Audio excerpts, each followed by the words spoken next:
ಹೆದರಿ ಅವರು ಅಷ್ಟು ಮಾಡಿದ್ರು ಕೂಡ ಇವತ್ತು ಸ್ವಯಂ ಪ್ರೇರಣೆಯಿಂದ ಇವತ್ತು ಜನ ಇವತ್ತು ತಮ್ಮದೇ ಆದಂತ ಗಾಡಿ ರೊಕ್ಕ ಖರ್ಚು ಮಾಡ್ಕೊಂಡು ಬಂದ್ರಂತಂದ್ರೆ ಇವತ್ತು ಎಷ್ಟೊಂದು ಅಭಿಮಾನ ಎಷ್ಟೊಂದು ಕಳಕಳಿ ಇತ್ತಂದ್ರೆ ಬಹಳ ಹೆಮ್ಮೆಯಿಂದ ನಾನು ಹೇಳಿಕ್ಕೆ ಇಷ್ಟಪಡ್ತೀನಿ.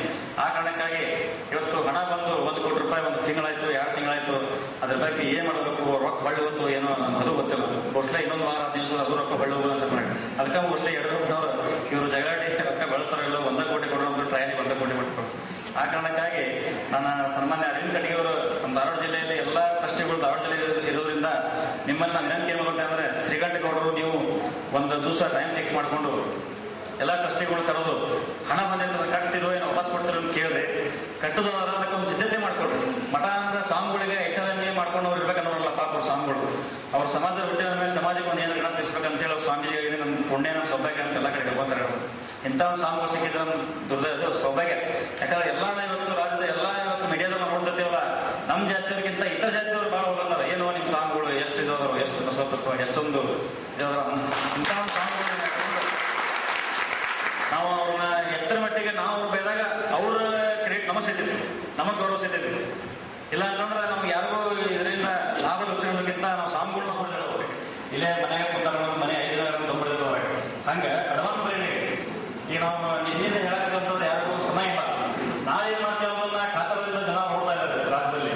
ಆ ಕಾರಣಕ್ಕಾಗಿ ಬಡ ಮಕ್ಕಳಿಗೆ ವಿದ್ಯಾರ್ಥಿ ಇರ್ಬೋದು, ಹಾಸ್ಟೆಲ್ ಇರ್ಬೋದು, ಜೊತೆಗೆ ಒಂದು ಮಹಿಳಾ ಹಾಸ್ಟೆಲ್ ಇರ್ಬೋದು, ಮುಂಬರುವ ದಿನಗಳಲ್ಲಿ ಪಾಲಿಟೆಕ್ನಿಕ್ ಕಾಲೇಜ್ ಇರ್ಬೋದು, ಸ್ಕೂಲ್ ಇರ್ಬೋದು, ಹಲವಾರು ವಿಷಯಗಳ ಒಂದು ಏನೋ ಒಂದು ಸಾಹಿತಿಗಳ ಒಂದು ಭವನ ಇರ್ಬೋದು, ವೀರನಿ ಕಿತ್ತು ಚೆನ್ನಮ್ಮ ಅವರ ಒಂದು ಏನು ಹಿಂದೆ ಅವರು ಹೋರಾಟ ಮಾಡುವಂತ ಎಲ್ಲಾ ದಿನಗಳನ್ನು ನೆನಪಿಸಿಕೊಂಡು ಒಂದು ಗ್ಯಾಲರಿ ಮಾಡೋದಿರ್ಬೋದು, ಹಲವಾರು ಕಾರ್ಯಕ್ರಮಗಳನ್ನು ಹೆಂಗೋಗ್ಬೇಕಂತಂದ್ರೆ ಒಂದು ಮಠ ಆಗಬೇಕಲ್ಲಿ. ಆ ಕಾರಣಕ್ಕಾಗಿ ದಯವಿಟ್ಟು ಸನ್ಮಾನ ಅರವಿಂದ್ ಕಟ್ಟಿಗೆಯವರು ಈ ಕಾರ್ಯಕ್ರಮ ನಡೆಸಿಕೊಡ್ಬೇಕು. ಯಾವುದೇ ಪರಿಸ್ಥಿತಿ ಒಳಗೆ 1 ತಿಂಗಳಾಗ ನೀವು ಒಂದು ಕೆಲಸ ಏನೇ ಇರಲಿ ಸಮಯ ಆಗುವಂತ ಮೀಸಲಿಟ್ಟು ಇದಕ್ಕಾಗಿ ಒಂದು ವಾರ ಬೆನ್ನ ಹತ್ತಿದ್ರೆ ಹೆಂಗೆ ನಾವು ಮಾಡಕ ಎಲ್ಲ ಮಾಡಿ ಅರ್ಜೆಂಟ್ ಮಾಡಿ ಯಶಸ್ವಿ ಆಗ್ತದೆ.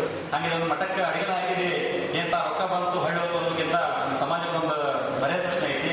ಯಾವುದೇ ಪರಿಸ್ಥಿತಿ ಒಳಗೆ ಅದನ್ನ ಒಂದು ಡಿಸೈನ್ ಸೆಲೆಕ್ಟ್ ಮಾಡಿ ಸನ್ಮಾನ ಶೇಖರ್ ಅವರಿಗೆ ಕಳಿಸಿಕೊಡ್ಬೇಕು. ನೀವು ಅಲ್ಲಿ ಬಂದು ಆ ಡಿಸೈನ್ ಪ್ರಕಾರ ಏನೋ ಒಂದು ಪ್ರತಿಭೆ ಸಮಾಜಕ್ಕೆ ಯಾವ ರೀತಿ ಮಠ ಇರಬೇಕು ಅದನ್ನು ಸ್ವಾಮೀಜಿ ಇರಬೇಕು ಅಂತ ಒಂದು ತಯಾರು ಮಾಡಿದ್ದಾರೆ.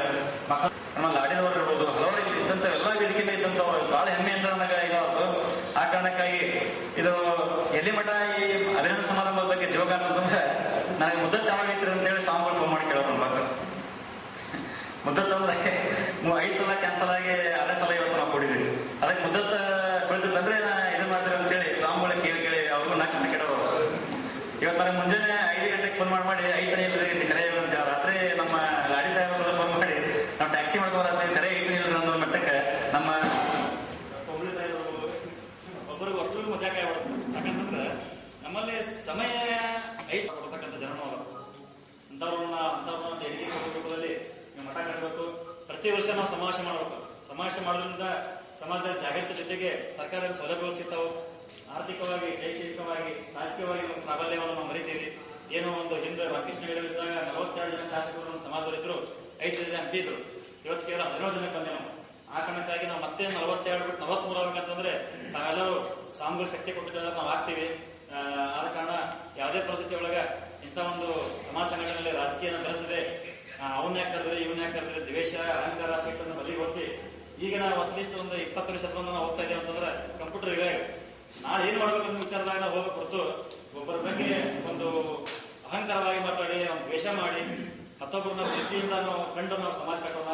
ಯಾರು ಯಾವುದೇ ಜಾತಿ ಇರಲಿ, ಯಾವುದೇ ಸಮಾಜ ಇರಲಿ, ಯಾವುದೇ ಪಕ್ಷ ಇರಲಿ, ಯಾರನ್ನೂ ನಾವು ದ್ವೇಷ ಮಾಡದೆ ಎಲ್ಲರೂ ಒಂದಾಗಿ ಸ್ವಾಮಿಗಳನ್ನ ಆಶೀರ್ವಾದದಲ್ಲಿ ನಾವು ಮುನ್ನಡೆ ಅಂತ ಹೇಳ್ತಾ, ನನಗೆ 2 ವರ್ಷದಿಂದ ಈ ಒಂದು ಸಮಾಜ ಸಂಘಟನೆಯಲ್ಲಿ ಒಂದು ಸ್ವಾಮಿಗಳ ಆಶೀರ್ವಾದದಿಂದ ಎಲ್ಲರ ತನುಮನದಿಂದ ನನಗೆ ಒಂದು ಸಹಾಯ ಸಹಕಾರ ಮಾಡಿ ಈ ಒಂದು ಏನೊಂದು ಮೊನ್ನೆ ಒಂದು ಯಶಸ್ವಿ ಸಮಾವೇಶ ನಡೆಯಲು ತಾವೆಲ್ಲ ಕಾರಣಭೂತರಾಗಿದ್ರಿ. ತಮ್ಮ ಒಂದು ಈ ಚಿರಋಣಿಯನ್ನು ನಾ ಎದ್ದು ಬರೆಯಲ್ಲ ಅಂತ ಹೇಳಿ, ಜೊತೆಗೆ ಮುಂಬರುವ ದಿನಗಳಲ್ಲಿ ಏನೋ ಒಂದು ಜನಗಣತಿಯ ಒಂದು ಸ್ಟಾರ್ಟ್ ಆಗಿದೆ. ಅದರಲ್ಲಿ ನಾವು ಬಹಳ ಜನ ನಮ್ಮ ಫೋನ್ ಹಚ್ಚಿ ವೀರಶೈವ ಪಂಚಾಯತಿ ಬರಬೇಕು, ಹಿಂದೂ ಪಂಚಾಯತಿ ಬರಬೇಕು, ಲಿಂಗಾಯತ ಪಂಚಾಯತಿ ಬರೆದಾಗ ನಮ್ಮ ಸ್ವಾಮಿಗಳು ಹೇಳಿದಂತೆ ನಾವು ಲಿಂಗಾಯತ ಪಂಚಾಯತಿ ಅಂತ ಬಳಸ್ರಿ ಅಂತ ಹೇಳಿ ಹೇಳಿದ್ದೀನಿ. ಜೊತೆಗೆ ಒಂದು ಎಲ್ಲ ವಿನಂತಿ ಏನಂತಂದ್ರೆ ಪೇಪರ್ ಎಲ್ಲಾ ಪೇಪರ್ದಲ್ಲಿ ಅಡ್ವರ್ಟೈಸ್ಮೆಂಟ್ ಕೊಡಿ ಅಂತ ಹೇಳ್ತಾರೆ. ಪೇಪರ್ ಅಡ್ವರ್ಟೈಸ್ಮೆಂಟ್ ಕೊಟ್ಟರೆ ಲಿಂಗಾಯತ ಪಂಚಾಯತ್ ಪರಿಸ್ಥಿತಿ ಆದ್ರೆ ಆಲ್ರೆಡಿ ಈಗ ಮಹಿಳಾ ಹೇಳುತ್ತೆ ಒಂದು 5% ಆದ್ರೆ ಸ್ಟಾರ್ಟ್ ಆಗ್ಬಿಟ್ಟಿದೆ. ಭಾಳ ಫಾಸ್ಟ್ ಜನಗಣತಿ ಇರ್ತೈತಿ. ಆ ಕಾರಣಕ್ಕಾಗಿ ಮುರುಗೇಶ್ ನಿರ್ಣಯ ಅಂತ ಸಾಹೇಬರಾಗಲಿ, ಸಿಸಿ ಪಟ್ಟಾಗಲಿ ಮಂತ್ರಿ ಸ್ಥಾನದಲ್ಲಿದ್ದಾರೆ. ಅವರಿಗೆ ಒಂದು ಜವಾಬ್ದಾರಿ ಕೊಟ್ಟು ಪ್ರತಿಯೊಂದು ಪೇಪರ್ನಲ್ಲಿ ಯಾರ್ದು ಹೆಸರು ಬೇಡ ಇದರಲ್ಲಿ ಸ್ವಾಮಿಗಳಿಂದ ಕರೆ ಆಗುವ ಅಥವಾ ಟ್ರಸ್ಟ್ಲಿಂದ ಜಸ್ಟ್ ಒಂದು 3 ಲೈನ್ದಲ್ಲಿ ಒಂದು ಸಮಾಜಕ್ಕೆ ಕರೆ ಮಾಡ್ಕೋಬೇಕು ನಾವು. ಜೊತೆಗೆ ಪ್ರತಿಯೊಂದು ಹಳ್ಳಿಯಲ್ಲಿ ನಾವು ಇದನ್ನ ಇದ್ದಂತ ಜನ ಒಂದೊಂದು ಮಂತನದಲ್ಲಿ ಒಂದು 10 ಮನೆಗಾರ ನೀವು ಹೇಳ್ಬೇಕು. ಲಿಂಗಾಯತ್ ಪಂಚಾಯತ್ ಬರಲಿಕ್ಕೆ ನಾವು ದಯವಿಟ್ಟು ನಾವು ಹೇಳ್ಬೇಕು. ಇಲ್ಲಾಂದ್ರೆ ವೀರಶೈವ ಪಂಚಾಯತ್ ಬೇರೆ, ಲಿಂಗಾಯತ್ ಪಂಚಾಯತ್ ಬೇರೆ, ಹಿಂದೂ ಲಿಂಗವಂತ ಅಂತ ಹೇಳ್ತಾರೆ. ಅದೆಲ್ಲ ವಿಷಯಗಳ ಆಗೋದ್ರಿಂದ ನಮ್ಮ ಜನಸಂಖ್ಯೆ ಎಷ್ಟು ಜನಸಂಖ್ಯೆ ಇದೆ ಅನ್ನೋದು ನಮಗೆ ಒಂದು ಅಂಕಿಅಂಶ ಅಗತ್ಯತೆ ಸಂದರ್ಭದಲ್ಲಿ ನಾವು ಮಾಡಬೇಕಾಗಿದೆ. ಆ ಕಾರಣಕ್ಕಾಗಿ ಜೊತೆಗೆ ಏನಂತ ಅಂತಂದ್ರೆ ಪ್ರತಿ 2 ವರ್ಷಕ್ಕೊಮ್ಮೆ ಈ ರಾಜ್ಯಗಳ ಅಧ್ಯಕ್ಷ ಸ್ಥಾನ ಇರಬೇಕು. ಕೇವಲ ನಾವೇ ಅದನ್ನ ಒಂದು ಕಾರ್ಡ್ ಮಾಡಿಕೊಂಡು ಆ ಸಮಾಜ ಸೇರಿಕೊಂಡು ನಾವೇ ಒಬ್ಬರೇ ಅದನ್ನ ಇದು ಮಾಡಬಾರ್ದು. ನಮ್ಗಿಂತ ಹೆಚ್ಚಿನ ಒಂದು ಶಕ್ತಿಯಾಗಿ ಯುವಕರು ಹಲವಾರು ಜನ ಯುವಕರು ಇವತ್ತು ನಮ್ಮ ಸಮಾಜದಲ್ಲಿದ್ದಾರೆ. ಅವ್ರಿಗೂ ಕೂಡ ಇಂಥ ಒಂದು ರಾಜ್ಯಗಳ ಅಧ್ಯಕ್ಷ ಸ್ಥಾನ ಕೊಟ್ಟು ಇನ್ನೂ ಹೆಚ್ಚಿನ ಒಂದು ಸಂಘಟನೆ ಮಾಡೋದು ತೊಡಗಿಸುವಂತ ಈ ವ್ಯಕ್ತಿಗಳನ್ನು ಗುರುತಿಸಿ ತಾವು ಅಧ್ಯಕ್ಷ ಸ್ಥಾನ ಕೊಡಬೇಕು.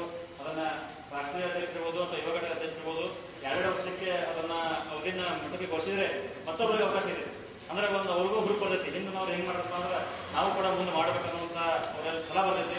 ಆ ಕಾರಣಕ್ಕಾಗಿ ನಾನು ಕೂಡ ಇವತ್ತೊಂದು ವಿನಂತಿಯಿಂದ ಸ್ವಾಮೀಜಿಗೆ ವಿನಂತಿ ಅಂದ್ರೆ ನಮ್ದು ಕೂಡ ಒಂದು ಅಧ್ಯಕ್ಷ ಅವಧಿಯನ್ನ ಇವತ್ತು ಬಿಟ್ಟುಬಿಟ್ಟು ಬೇರೆ ಒಬ್ಬರಿಗೆ ಅವಕಾಶ ಕೊಟ್ಟರೆ ಪ್ರತಿ ಒಂದು ಹೆಚ್ಚಿನ ಒಂದು ರೂಪದಲ್ಲಿ ಎಲ್ಲಾ ಜಿಲ್ಲೆ ಸಂಘಟನೆ ಮಾಡಲಿಕ್ಕೆ ಯುವಕರಿಗೆ ಅವಕಾಶ ಆಕೈತಿ. ಆ ಕಾರಣಕ್ಕಾಗಿ ನಾನು ಒಬ್ಬ ಸಾಮಾನ್ಯ ನಮ್ಮಂತೆ ಸಮಾಜದೊಬ್ಬ ಸಾಮಾನ್ಯ ಕಾರ್ಯಕರ್ತನಾಗಿ ಸಮಾಜದ ಸಾಮಾನ್ಯ ಒಬ್ಬ ನಿಮ್ಮಂತೆ ಬರೆದುಕೊಂಡು ಇನ್ನೂ ಹೆಚ್ಚಿನ ಒಂದು ಸಂಘಟನೆ ತೊಡಗಿಸಿಕೊಂಡು ನಾನು ಕೆಲಸ ಮಾಡ್ತೀನಿ. ರಾತ್ರಿ 2 ಗಂಟೆ ಸಮಾಜ ಸಂಘಟನೆ ತೊಡಗಿಸ್ಕೊಂತೀನಿ ಅಂತ ಹೇಳಿ ಈ ಒಂದು ಸಮಾವೇಶ ಯಶಸ್ವಿಯಾಗಲಿಕ್ಕೆ ಮತ್ತೊಮ್ಮೆ ತಮ್ಮೆಲ್ಲರಿಗೂ ಸ್ವಾಗತನ ಕೋರಿ ಈ ಒಂದು ಸಂದರ್ಭದಲ್ಲಿ ಎಲ್ಲ ನಮ್ಮ ವಿವಿಧ ಘಟಕ ಅಧ್ಯಕ್ಷರುಗಳು ಇವತ್ತು ತಮ್ಮ ಎಲ್ಲ ಜೊತೆಗೆ ಒಂದು ಹೆಂಗ್ ಸಂಘಟನೆ ಆಗಬೇಕು, ಯಾವ ರೀತಿ ಸಮಾಜ ಅಂತೇಳಿ ಹಲವಾರು ಹಿರಿಯರು ಮಾರ್ಗದರ್ಶನ ಮಾಡಿ ನಮಗೆ ಇಲ್ಲೊಂದು ತಿಳಿಸ್ತಾರೆ. ಜೊತೆಗೆ ಮೊನ್ನೆ ನಡೆದಂತ ಈ ಒಂದು ಸಮಾವೇಶದಲ್ಲಿ ಏನು ಎಲ್ಲಾ ಪದಾಧಿಕಾರಿಗಳು ಅಧ್ಯಕ್ಷರುಗಳು ಏನು ದುಡಿದಿದ್ರೆ ಅವರಿಗೆಲ್ಲ ಒಂದು ಮೂಮೆಂಟ್ ಅನ್ನು ಕೊಡಬೇಕು, ಶಾಲಾ ಹಾಕಿ ಸನ್ಮಾನ ಮಾಡಬೇಕು. ಜೊತೆಗೆ ದಾನಿಗಳಿರ್ಬೋದು ಅಥವಾ ಪತ್ರಕರ್ತರಿರ್ಬೋದು, ನಮ್ಮ ನಡವಳಿಕೆ ಸಾಹೇಬರು ಬಹಳ ಅವ್ರಿಗೂ ಕೂಡ ನಾವು ನಮ್ಮ ಜಯಶಂಕರ್ ಅವರು ಇರ್ಬೋದು, ಸನ್ಮಾನ್ಯ ಶ್ರೀಧರ್ ಅವರು ಇರ್ಬೋದು, ಸನ್ಮಾನ್ಯ ದರ್ಗಾದವರು ಇರ್ಬೋದು, ಸನ್ಮಾನ್ಯ ಮೆಳಗೆ ಅವರು ಇರ್ಬೋದು, ಅವರಿಗೆಲ್ಲ ನಾವು ಚಪ್ಪಾಳೆ ತಟ್ಟೆ ಸ್ವಾಗತ ಮಾಡಬೇಕು. ಯಾಕಂದ್ರೆ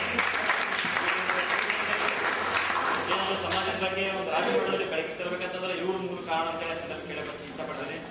ಆ ಕಾರಣಕ್ಕೆ ಪೊಲೀಸರು